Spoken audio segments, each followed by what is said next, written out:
DD किसान, बदलते भारत की शान।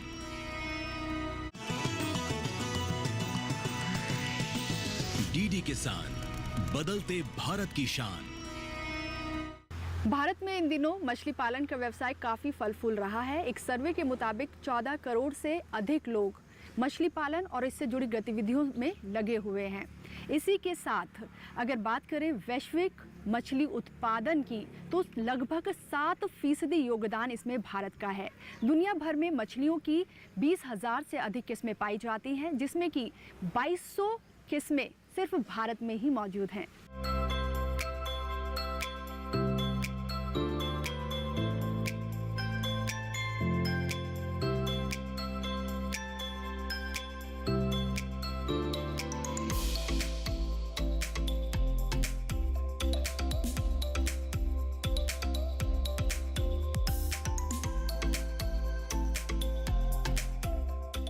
नमस्कार, आप सभी का स्वागत है हमारे प्रोग्राम कृषि स्टार्टअप में। कृषि स्टार्टअप के सफर में हम आए हुए हैं भोपाल, मध्य प्रदेश में। जी हाँ, आज हम आपकी मुलाकात कराएंगे यहाँ पर एग्रीप्रेन्योर राहुल परमार से, जो कि फिश फार्मिंग से जुड़ा स्टार्टअप करते हैं। पूरी स्टार्टअप जर्नी जानने के लिए आपको चलना होगा हमारे साथ, तो चलिए फिर।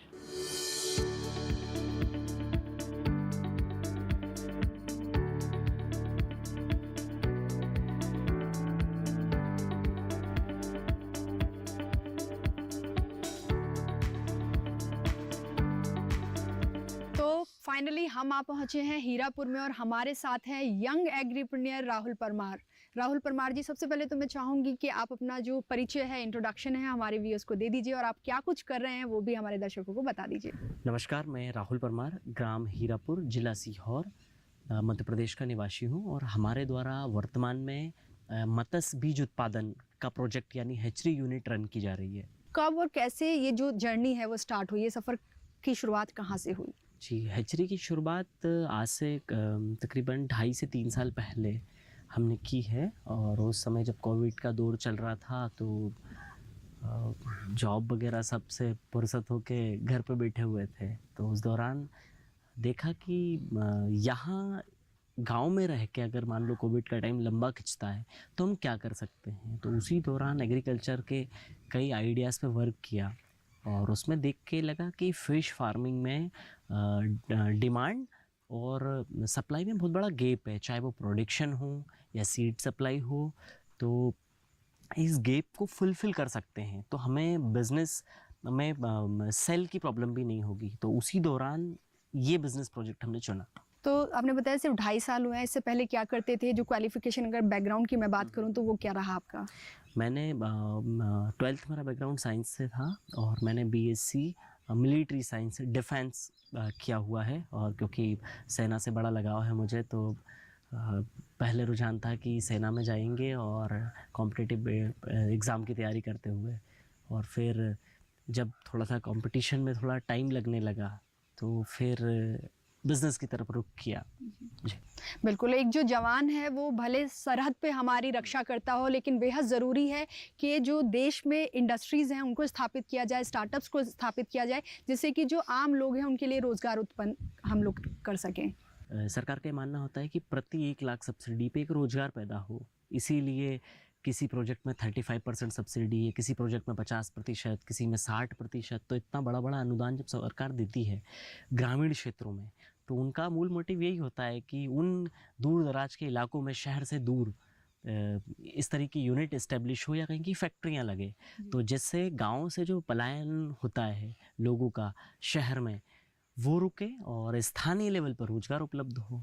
और उसी की कड़ी में ये यूनिट है।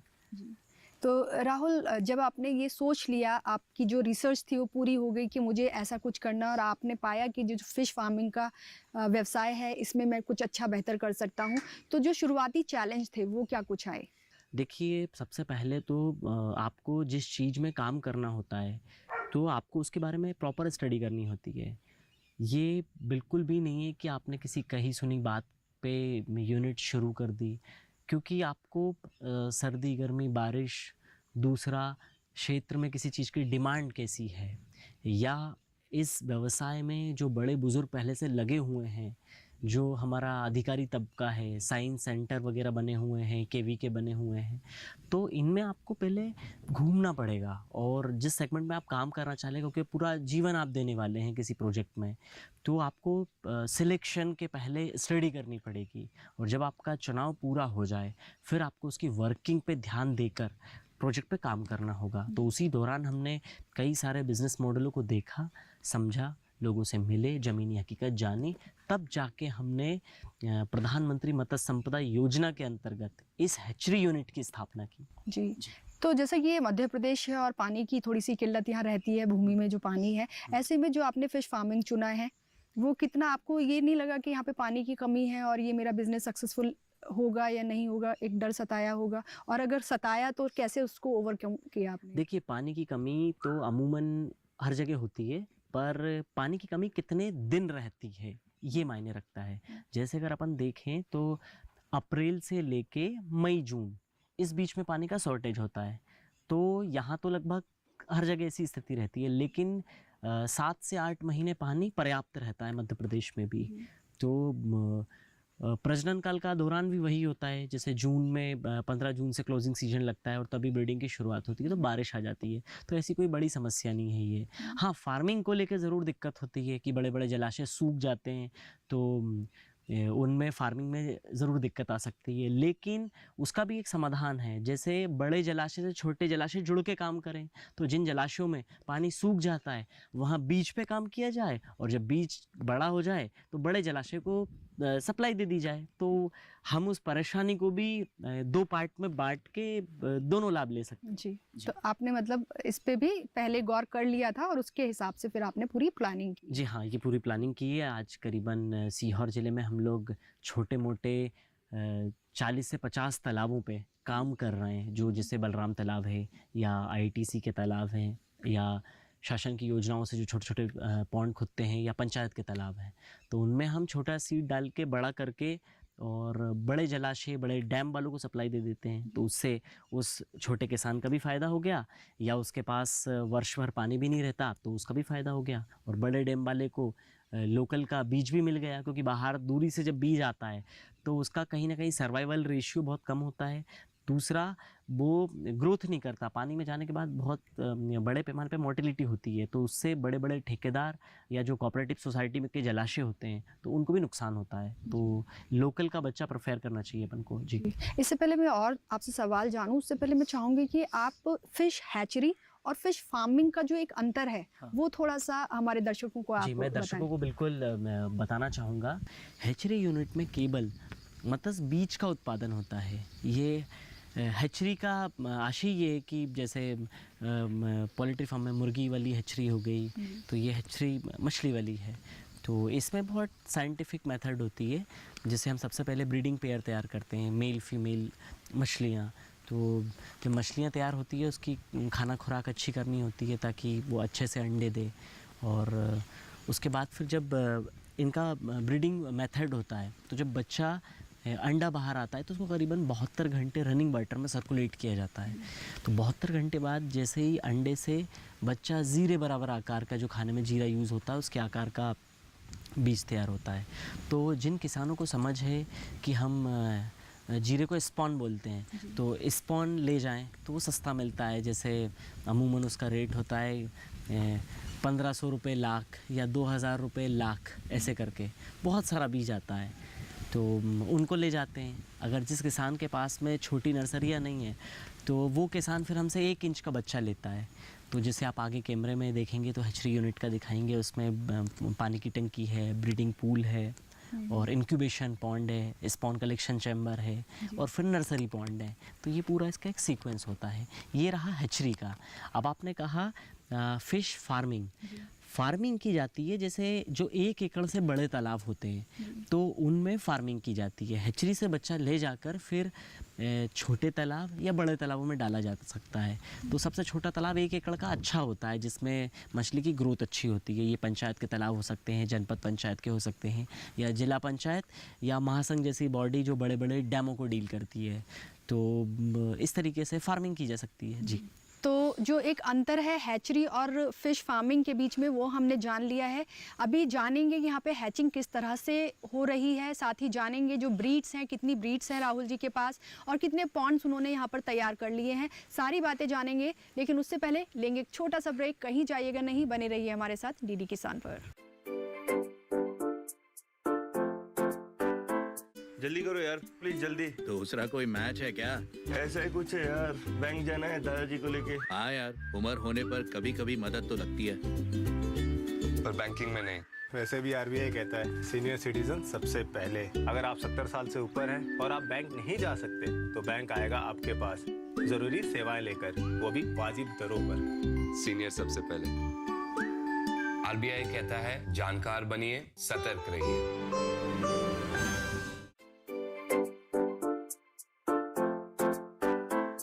ब्रेक के बाद एक बार फिर आप सभी का स्वागत है हमारे प्रोग्राम कृषि स्टार्टअप में। और कृषि स्टार्टअप में आज हैं हमारे साथ एग्रीप्रेन्योर राहुल परमार जी। तो राहुल जी, ब्रेक पे जाने से पहले हम आपसे समझ रहे थे कि जो हैचरी है वो किस तरह से की जाती है यहाँ पर, तो अब थोड़ा सा आप हमें समझाएं कि जो टेक्निकलिटीज़ हैं वो किस तरह से हैं। तो सबसे पहले इसमें 3 कंपोनेंट है।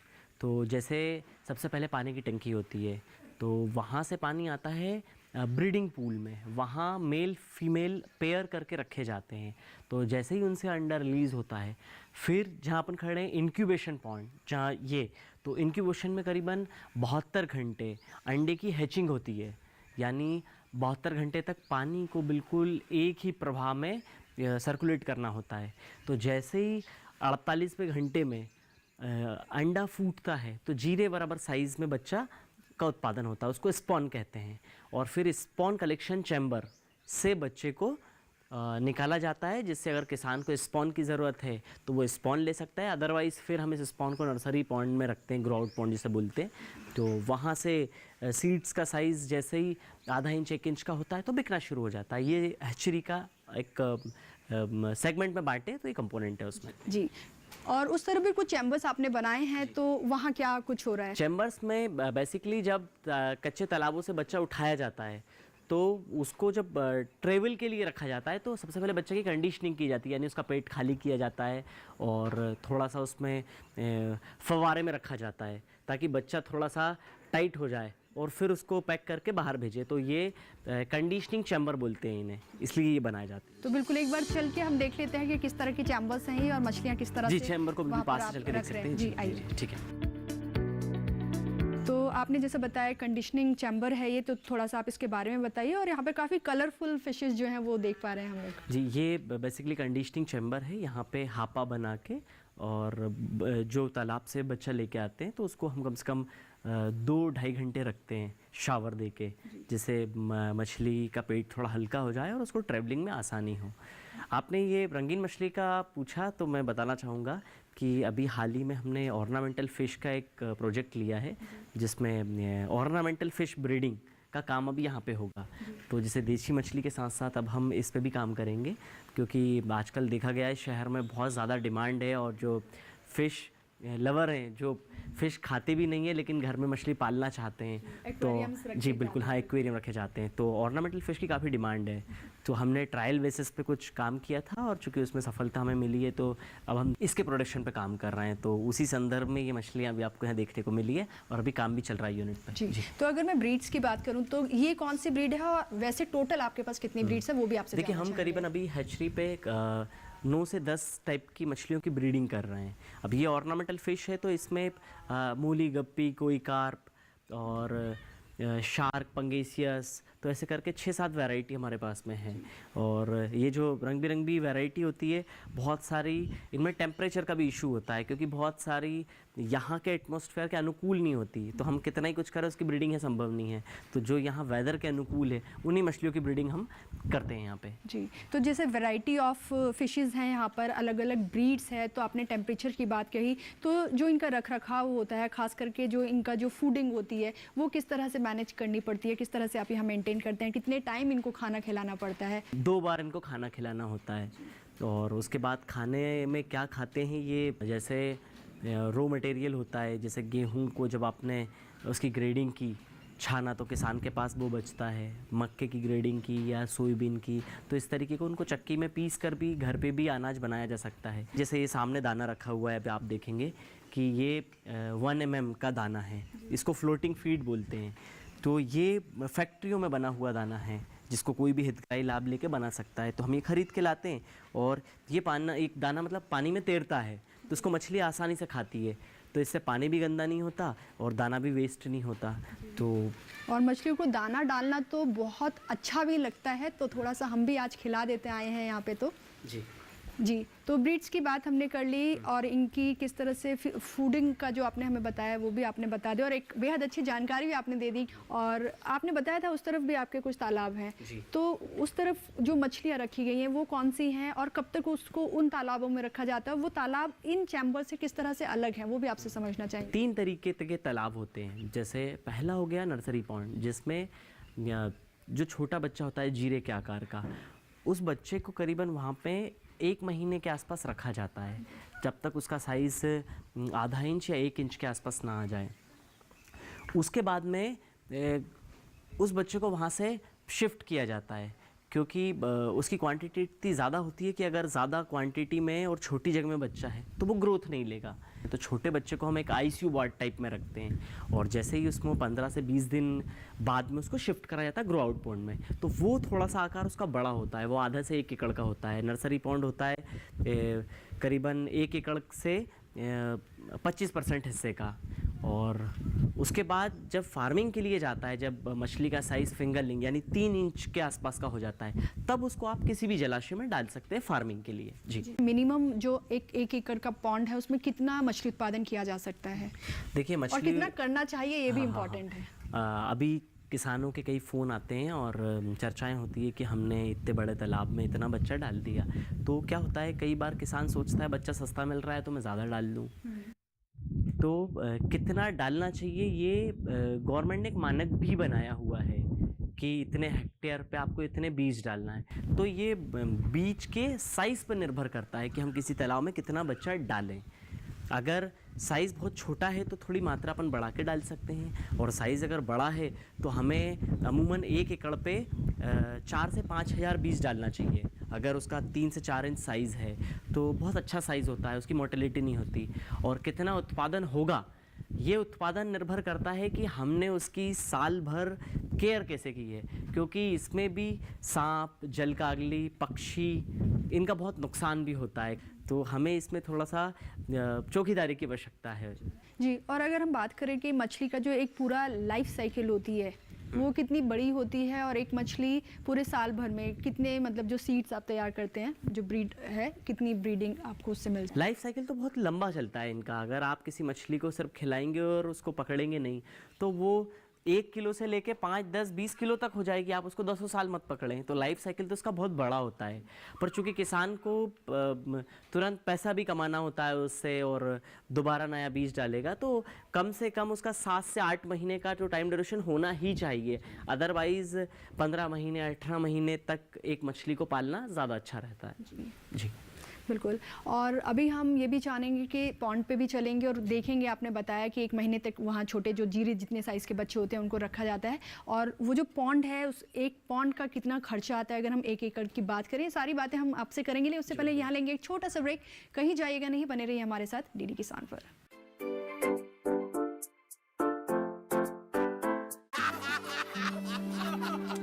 चुटकुला समझ नहीं आया? समझ तो ये नहीं आता कि खेत धान का या खरपतवार का। तो इसमें समझना क्या है दोस्त? ले आओ धान के खरपतवारों का स्पेशलिस्ट ग्रीन लेवल।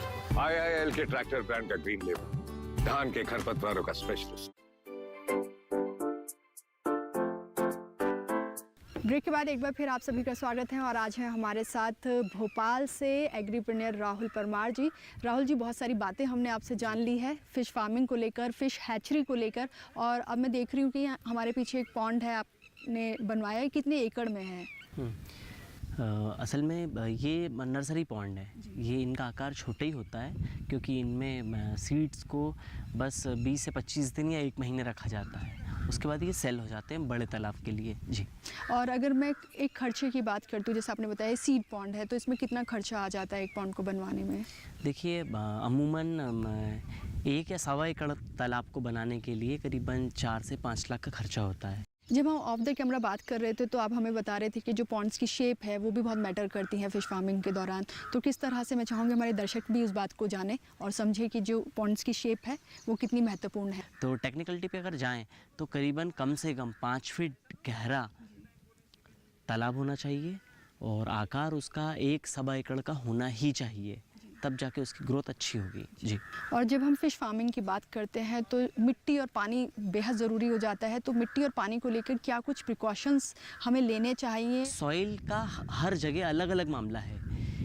अगर आपकी मिट्टी में कंकड़ की मात्रा ज़्यादा है तो आपकी वाटर होल्डिंग कैपेसिटी घट जाएगी। अब अगर आप उस जगह आप कितना ही अच्छा तालाब बना लें, आपका सीपेज होगा तो वहाँ पे आप फ़िश फार्मिंग में फेल ही होंगे। तो वहाँ हमें ये नहीं कि मछली पालन नहीं कर सकते, आपको टेक्निकल मेथड अपनानी पड़ेगी। जैसे वहाँ पॉली पॉन्ड बनाइए आप, तब जाके उसमें फार्मिंग करिए। पॉली पॉन्ड में शासन की योजनाओं का लाभ भी ले सकते हैं, वो उस पर भी अनुदान है। और सबसे पहले जब तालाब बनाते हैं तो सबसे पहले आप हर डिस्ट्रिक्ट्स में सॉइल टेस्टिंग लैब है, वहाँ पे वाटर होल्डिंग कैपेसिटी का लैब टेस्टिंग की जा सकती है और उसके बाद ही आप तालाब का निर्माण करें। बहुत सारे लोग सिर्फ ये देख के कि उसका काम अच्छा चल रहा है फ़िश फार्मिंग का, तो मैं भी एक तालाब खुदवा लूँ, कितना ही खर्चा आना है, और शुरू कर देते हैं बिना पानी और मिट्टी की जांच कराए। तो वो बेहद ज़रूरी है, ये पहले निश्चित कर लें कि आपका जो पानी है और जो मिट्टी है वो अनुकूल है फ़िश फार्मिंग के लिए। तो यहाँ पे फ़िश फार्मिंग को लेकर या फ़िश हैचरी को लेकर किसी तरह की ट्रेनिंग भी प्रोवाइड की जाती है? जी बिल्कुल, हम हैचरी पे ट्रेनिंग प्रोग्राम भी चलाते हैं और ये कोई पेड प्रोग्राम नहीं है, ये शासन के द्वारा कई एक्सपोजर विज़िट यहाँ आती है कि जैसे कोई स्कूल कॉलेजेस के बच्चे आते हैं, उसके बाद जो शासन की योजनाओं का जिनने तुरंत लाभ लिया होता है तो वो हितग्राही मिलने के लिए आते हैं, चर्चा करने के लिए आते हैं कि यहाँ किस तरीके से हम फार्मिंग करें, क्या क्या सावधानी बरतें, तो उनको हम लोग गाइड करते हैं। जी जी। तो राहुल जी, आपकी रिसर्च काफ़ी अच्छी है इस पे, फ़िश फार्मिंग हो चाहे फिर फ़िश हैचरी हो, और दूर दूर से लोग आपका ये विज़िट करने आते हैं यहाँ पर। तो जो मत्स्य संपदा योजना है, मैं चाहूँगी एक बार जो हमारे किसान भाई बहन हैं या बाकी जो यूथ हमें आज देख रहे हैं, सुन रहे हैं और वो चाह रहे हैं कि हम भी कहीं से कोई शुरुआत करें, लेकिन कहीं ना कहीं एक लैक ऑफ नॉलेज होती है, नहीं पता होता है, तो मैं चाहूँगी थोड़ा सा इस स्कीम के बारे में आप हमारे व्यूअर्स से भी साझा करें, किस तरह से आप इस स्कीम का फ़ायदा उठा सकते हैं। देखिए, प्रधानमंत्री मत्स्य संपदा एक ऐसी योजना है जिसमें करीबन 60% से लेकर 40% तक अनुदान डायरेक्ट हितग्राही को मिलता है। सबसे पहले आप मत्स्य विभाग में आपका एक आवेदन आपको मिलेगा, वो आवेदन आप करिए, वो डीएलसी मीटिंग से अप्रूव होकर गवर्नमेंट को चला जाता है। ये 1 से 1.5 साल का प्रोसेस होता है पूरा। ठीक है। और अगर मैं बात करूं कि जो अभी आपका जो सीड है वो कहाँ कहाँ जा रहा है, कितने एरियाज़ आप कवर कर रहे हैं, और लॉजिस्टिक्स भी यहाँ पर हम आपसे जानना चाहेंगे किस तरह से मेंटेन करते हैं। हम चाहते हैं कि सीहोर जिले को मत्स्य बीज में हम आत्मनिर्भर करें, लेकिन प्रोडक्शन जब ज़्यादा हो जाता है तो हम सीहोर ज़िले से सटे जो बॉर्डर वाले इलाके हैं और भी, तो 10 से 12 ज़िलों का हमारा अभी टारगेट है कि हम सीहोर ज़िले के साथ साथ उन ज़िलों में भी सीड सप्लाई करें। और अभी अमूमन 10 से 12 ज़िलों में हमारे कांटेक्ट हैं जहां निरंतर सीड सप्लाई किया जा रहा है। जी। और अगर बात करूं अब मैं आपके फ्यूचर विजन की, क्योंकि काफ़ी अच्छा आप काम कर रहे हैं, तो जाहिर तौर पर आप अगले 2 साल 5 सालों में कुछ और बड़ा सोच रहे होंगे, तो किस तरह से इस बिज़नेस को आगे बढ़ाना है? आज किसान को जब उसकी आय में कमी है और एक मुहिम भी चली थी किसानों की आय में बढ़ोतरी करने वाली, तो आपने सिर्फ फसल या सिर्फ मछली इनसे ही अपनी आय नहीं बढ़ा सकता, उसको एलाइड एक्टिविटी से जुड़ना पड़ेगा और इंटीग्रेटेड फार्मिंग करनी पड़ेगी। जैसे वो कुछ जगह में सब्जी लगाए, कुछ जगह में दलहनी फसल लगाए, कुछ जगह में गेहूं लगाए, चावल लगाए, वहाँ एक तालाब भी बनाए जहाँ मछली पालन कर सके, वो बकरी पालन से जुड़ सकता है, मशरूम की खेती कर सकता है। तो इस तरीके से छोटे छोटे कंपोनेंट उसे ट्रेनिंग प्रोग्राम के माध्यम से करके उसको करना चाहिए, ताकि उसे एक जगह अगर लॉस होता है तो उसकी भरपाई दूसरी जगह से हो पाए। तो इस तरीके की गतिविधि करके ही वो उसकी आय में बढ़ोतरी कर सकता है। जी। तो मतलब कह सकते हैं कि जो आपका फ्यूचर विजन है ऐसा ही इंटीग्रेटेड फार्मिंग करने का है। हाँ, मैं चाहता हूँ कि जैसे मैं इस चीज़ में सफल हुआ हूँ तो हमारे मध्य प्रदेश के जो और भी किसान हैं या हमारे भारत के और भी किसान हैं वो इस मॉडल को अपनाएं और भी कई चीज़ों में जब वो सक्रियता दिखाएंगे तो अपने आप उनकी आय में बढ़ोतरी होगी। जी जी। मुहिम लंबी है लेकिन हमें निराश नहीं होना है, बिल्कुल इसे बढ़ते रहना है। जी। और अगर मैं एम्प्लॉयमेंट की बात करूं, आपने इस अपने स्टार्टअप से कितना एम्प्लॉयमेंट जनरेट किया है? देखिए, अगर इसमें डायरेक्ट एम्प्लॉयमेंट की बात करें तो करीबन 12 से 15 लोग को इसमें डायरेक्ट रोजगार मिला है, जो कि हमारी हैचरी यूनिट पे है। अब अगर देखें कि अप्रत्यक्ष तौर पे कितने को लाभ मिला है, तो हम सीहोर ज़िले की बात करें तो करीबन 72 सहकारी समितियां हैं जो कि बड़े बड़े जलाशयों पे काम करती है। एक समिति में कम से कम 21 से 25 सदस्य हैं और मैक्सिमम आप जाएंगे तो करीबन 50, 100, 200 तक उसमें मेंबर हैं। तो यहाँ से जब बीज बड़े जलाशय में जाता है तो 100, 200 परिवार उसमें सीधा काम करते हैं। तो ऐसा करके हम करीबन 4 से 5 हज़ार लोगों को डायरेक्ट इनडायरेक्ट रोजगार मिल रहा है, उनकी आजीविका कमाने के अवसर मिल रहे हैं। तो यहाँ आज आप हमारे दर्शकों को क्या मैसेज देना चाहते हैं और क्या कहेंगे आज उनसे? नई पीढ़ी से मेरा यही कहना है कि आप जब भी कहीं पैसा लगाते हैं, वो चाहे कोई से भी स्टार्टअप्स हो, सबसे पहले उन स्टार्टअप्स को चलता हुआ देखें और आप जाएं। हो सके अगर आप 10 लाख 15 लाख से आपका नीचे का व्यवसाय करना चाहते हैं तो आप कम से कम 1-2 महीने उस वर्किंग वाली जगह पे समय ज़रूर बिताएं। और अगर आपका प्लान है कि हम 10, 20, 50 लाख या 1 करोड़ तक इन्वेस्टमेंट करना चाहते हैं, तो मैं चाहता हूँ कि आप कम से कम 1 साल उस यूनिट को पूरा रन होते हुए देखें और हो सके तो उसमें 3 या 5 महीने काम ज़रूर करें। क्योंकि आप जब काम करते हैं तो आपको जो इंटरेस्ट होता है उसके अनुसार आप छोटी छोटी चीज़ें समझते हैं, तो आपके फेल होने के संभावनाएं बिल्कुल कम हो जाती है। क्योंकि हम क्या है, जब इंटरेस्ट होता है तो हमें बहुत हबड़-दबड़ी होती है काम को करने की, तो उस दौरान हम उसके नेगेटिव पक्ष को भांप नहीं पाते हैं और कालांतर में वो समझ में आता है कि हमने यहाँ चूक कर दी। और एक बार पैसा लगाने के बाद हमारे पास पीछे आने का कोई सवाल ही पैदा नहीं होता, तो हमें निराशा हाथ लगती है। तो बेहतर है आप चीज़ों को सीखने के बाद आगे बढ़ें।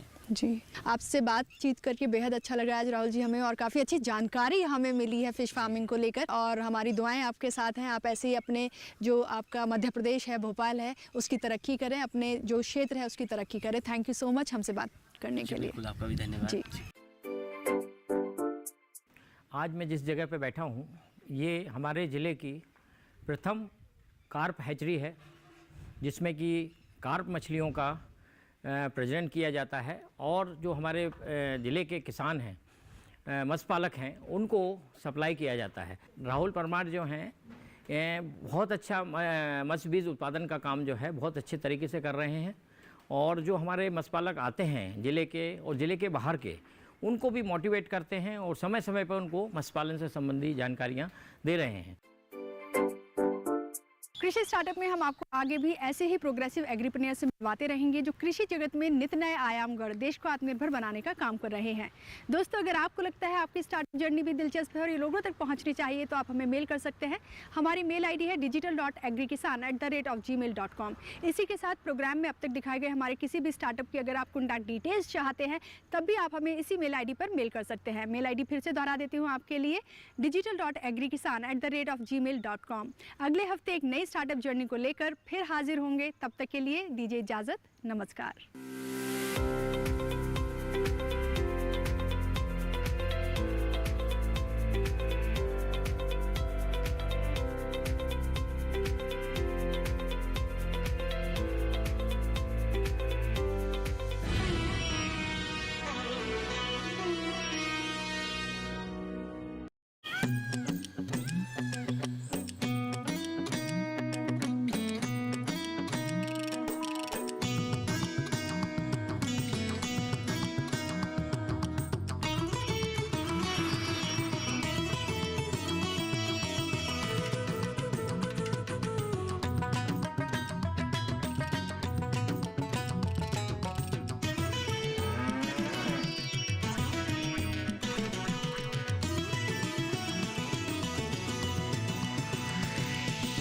डीडी किसान, बदलते भारत की शान।